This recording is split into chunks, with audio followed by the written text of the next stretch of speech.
Halo semuanya, perkenalkan nama saya Bella. Saya merupakan anggota ISAKA Student Group Binus University. Dan saya di sini juga tidak sendirian, melainkan saya ditemani oleh partner saya yaitu Pinkan. Halo Pinkan.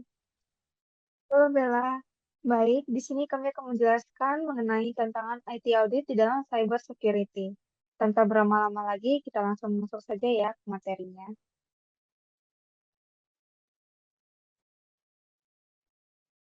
Baik, kira-kira di sini sebelumnya sudah ada yang tahu belum ya apa itu cybercrime? Nah, bagi yang belum tahu, aku jelasin sedikit ya apa itu cybercrime. Jadi, singkatnya, cybercrime merupakan tindak kejahatan di ranah dunia maya yang memanfaatkan teknologi komputer dan jaringan internet sebagai sasaran. Seperti yang telah disebutkan tadi, tindakan cybercrime ini muncul seiring dengan semakin gencarnya teknologi digital, komunikasi, dan informasi yang semakin canggih. Dengan mengingat pengguna teknologi semakin tahun yang pasti meningkat, ditambah lagi dengan adanya efek pandemi COVID-19 yang memaksa kita juga untuk mengubah gaya hidup untuk bergantung pada internet. Sesuai data dari Kominfo juga menunjukkan bahwa angka penggunaan internet di Indonesia selama pandemi memang meningkat hingga kisaran 40%.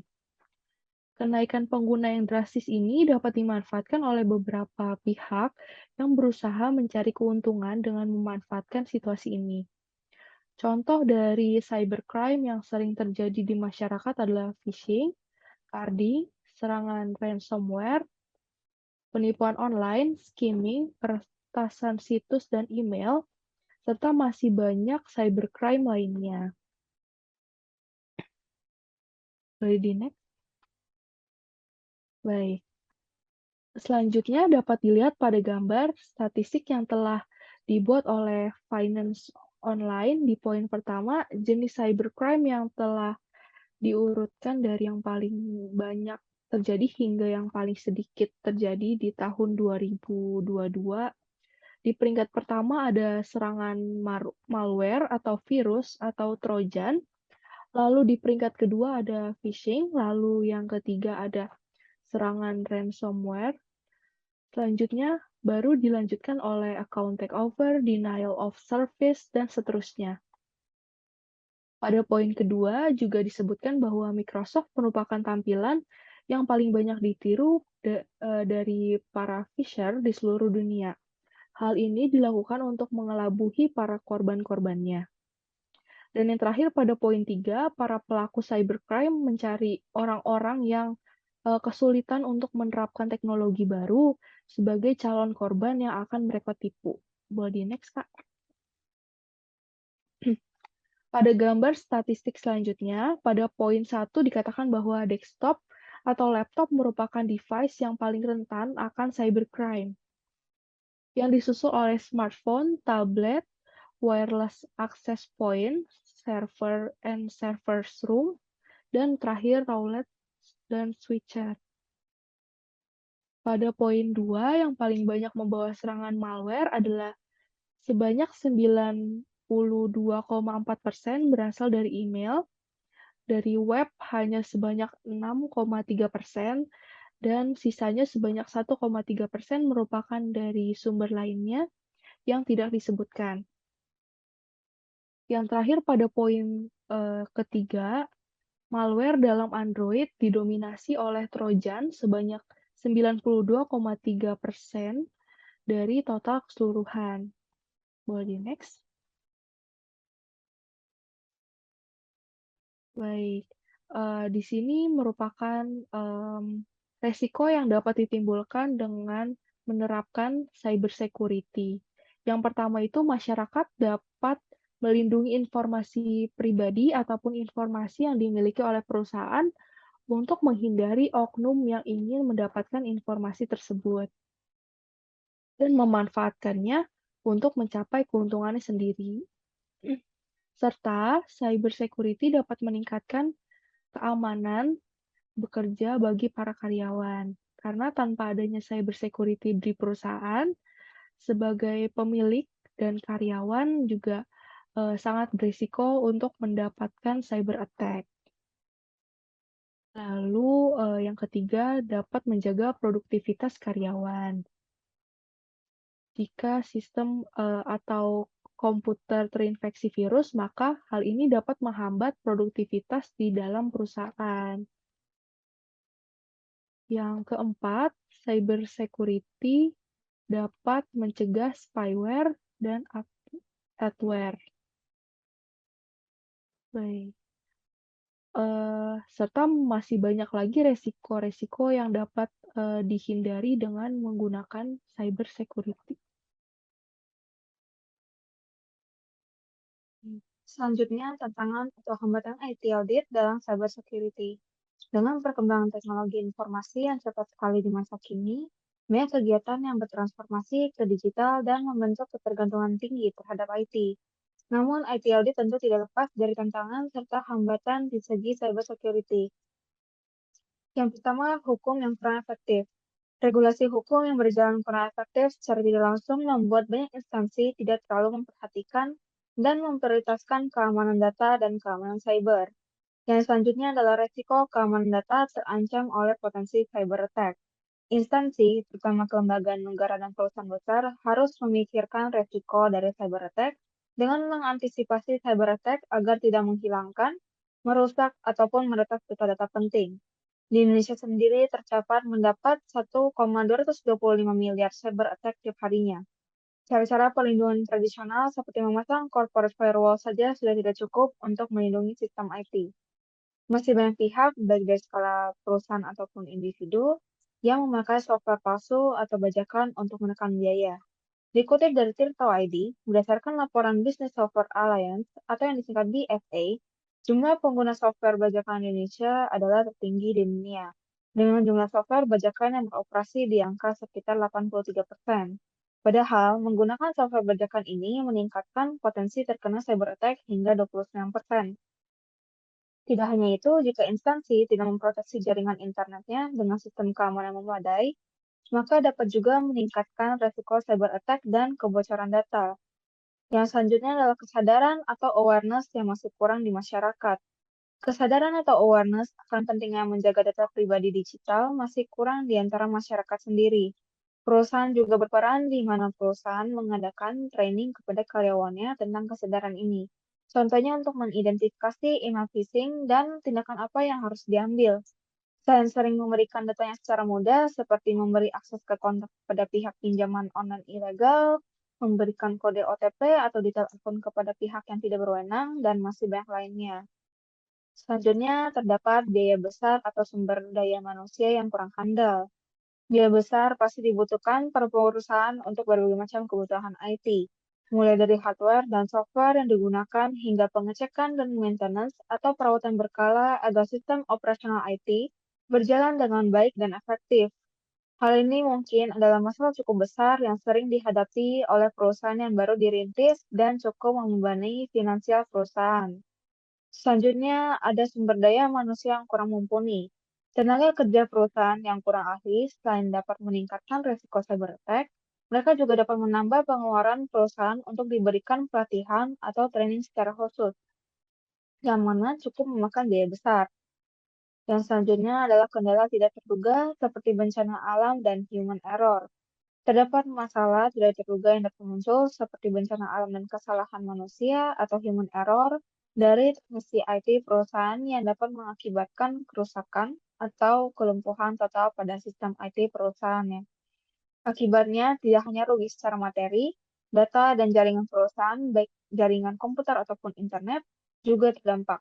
Hal ini dapat berakibat fatal jika perusahaan bergerak di sektor yang krusial, seperti bank, media, telekomunikasi, dan lainnya.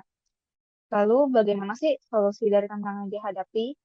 Yang pertama adalah evaluasi dan memperbaharui regulasi hukum terkait cybersecurity.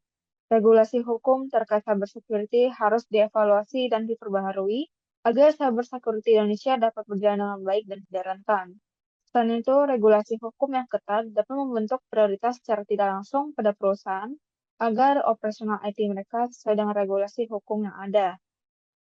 Selanjutnya adalah penggunaan software dan hardware yang berlisensi. Hal ini untuk mengurangi resiko cyber attack seperti malware. Lalu, secara berkala, memeriksa dan memperbaharui jaringan dan sistem keamanan perusahaan. Lagi, hal ini dilakukan untuk mengurangi resiko kebocoran atau cyber attack yang mungkin terjadi. Di sini manajemen melakukan audit untuk melihat kontrol cyber security perusahaan apakah sudah memadai dan berjalan dengan efektif. Perusahaan juga dapat mengadopsi teknologi terbaru, tentunya setelah regulasi dilakukan. Misalnya di sekarang ini sedang banyak dipakai cloud dan API agar data dan jaringan perusahaan lebih aman. Selanjutnya, penyisihan anggaran atau melakukan outsourcing.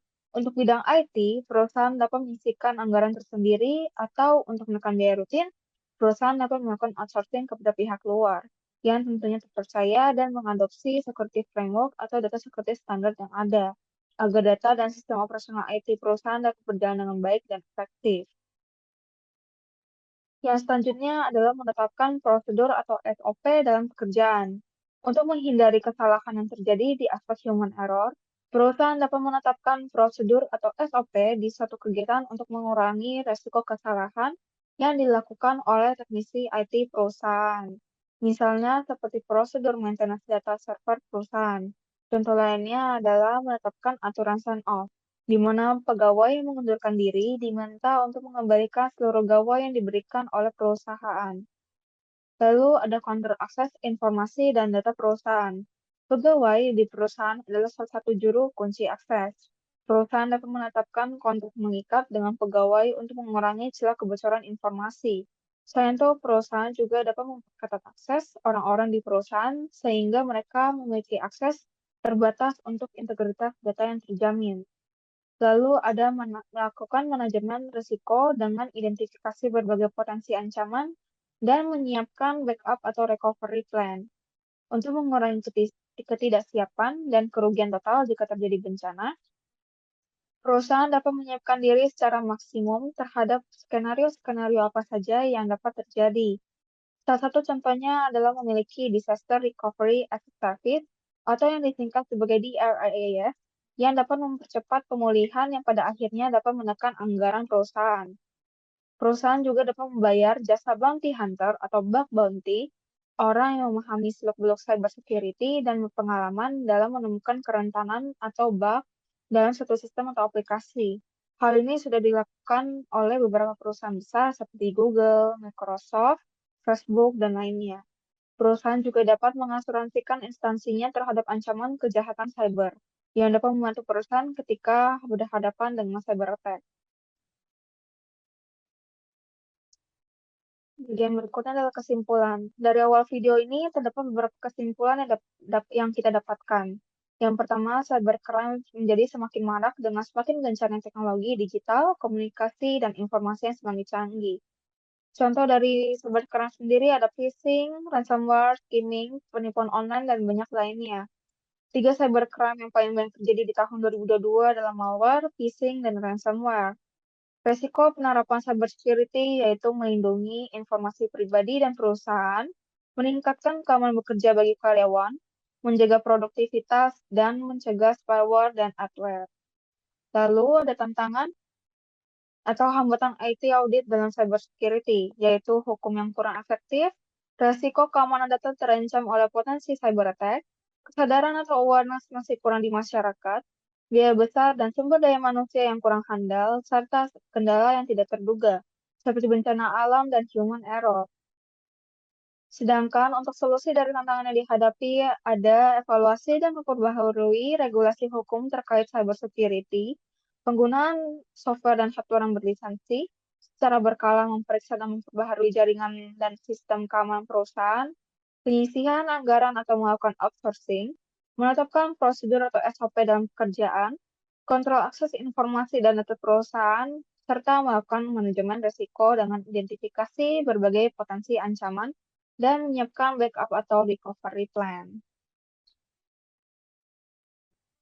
Sebelum Baik, menutup video materi kita hari ini, kita akan mereview materi kita dengan beberapa soal. baik, mulai dari soal pertama ya. Aku harap kalian bisa mengikuti soal-soal ini juga, karena biar sekalian menambah wawasan kalian juga, biar lebih nempel gitu. Dari soal pertama, Sarana yang paling umum digunakan untuk melakukan phishing adalah aku kasih waktu kalian 5 detik kali ya, aku hitung mundur 5, 4, 3, 2, 1. Oke, boleh di-next, Kak. Kira-kira apa ya jawabannya? Oh, yang bener tuh jawabannya email, guys. Jadi, kalau misalnya kalian, ngedengerin tadi penjelasan aku, tadi tuh aku sempet bilang, kalau misalnya, phishing tuh, eee, seba apa, kayak 90%-an didominasi tuh oleh email gitu loh, kayak mereka, penyebarannya tuh melewati email. Boleh di-next, Kak? Oke, lanjut ke soal nomor 2. Salah satu bentuk kejahatan yang timbul karena pemanfaatan teknologi internet adalah aku kasih waktu 5 detik lagi kali ya. Aku hitung mundur ya. 5, 4, 3, 2, 1. Kira-kira jawabannya apa ya? Jadi jawabannya itu cybercrime, teman-teman. Seperti yang udah aku jelasin tadi juga, kalau misalnya kalian merhatiin pasti tahu deh, maksudnya jawabannya tuh cybercrime gitu. Oke, boleh di-next. Berikutnya soal ketiga. Salah satu tantangan IT audit dan cybersecurity adalah hukum yang kurang efektif. Tindakan yang dapat diambil adalah A. Memeriksa dan memperbarui jaringan sistem keamanan perusahaan. B. Menetapkan prosedur atau SOP dalam pekerjaan. C. Melakukan manajemen resiko. D. Evaluasi dan memperbarui regulasi hukum terkait cybersecurity. Mungkin aku beri waktu 5 detik. 5, 4, 3, 2, 1. Jawaban yang benar adalah D. Evaluasi dan memperbarui regulasi hukum terkait cybersecurity. Tentunya masalah yang dihadapi adalah regulasi hukum, sehingga yang harus diperbaiki adalah regulasi hukumnya sendiri. Selanjutnya soal keempat. Bagaimana perusahaan dapat mengantisipasi ancaman bencana tidak terduga? A. Menetapkan prosedur atau SOP dalam pekerjaan. B. Penyisian anggaran atau melakukan outsourcing. C. Melakukan manajemen resiko. D. Memeriksa dan memperbarui jaringan dan sistem keamanan perusahaan. Aku beri waktu 5 detik. 5, 4, 3, 2, 1.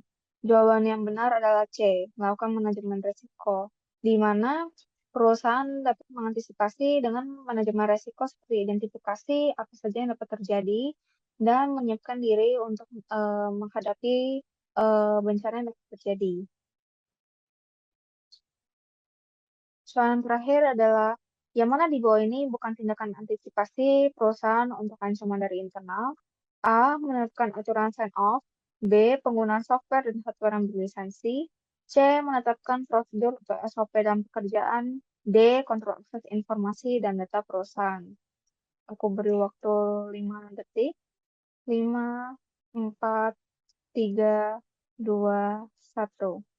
Jawaban yang benar adalah penggunaan software dan hardware yang berlisensi. Mungkin sekian review materi video kita hari ini.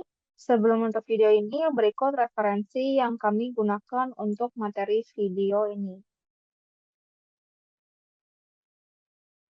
Sekian presentasi kami mengenai tantangan IT audit dan dalam cybersecurity.